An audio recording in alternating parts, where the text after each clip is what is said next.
part of getting the motor out of the sailboat is making a sturdy mount to put it on once I pull it out. And then I have to figure out how to move it down the dock and get it in my car, and then out of the car and back into my garage so I can fix it or sell it. So what I did here is I took some measurements. It's about 12 inches from the engine mounts, and then the engine mounts that are in the boat, I just tried to mimic that by making this wooden frame. It looks like this. I made it out of some scrap lumber. So it's 12 inches center to center on these boards, which is the same width as the engine mounts. So the engine mounts should go, 4 of them here, here, and here.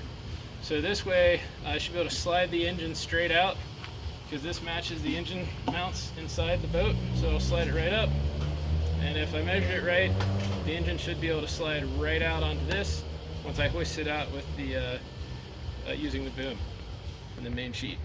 So if I measure this right, it should fit into this wagon. There we go. So theoretically, what'll happen tomorrow is we'll pull the engine out, we'll slide it onto this thing, then we'll bolt the engine to this, we'll hoist it all the way up out of the boat using the main sheet hanging off the boom, and then we use the boom to swing it out over the finger on the dock and then lower it into this wagon.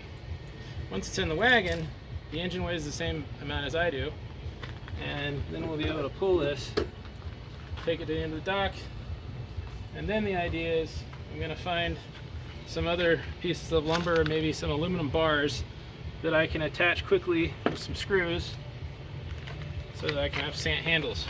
And me and a friend will grab this, we'll pick it up, and we'll set it in the back of the car. So hopefully this all works. We'll see tomorrow.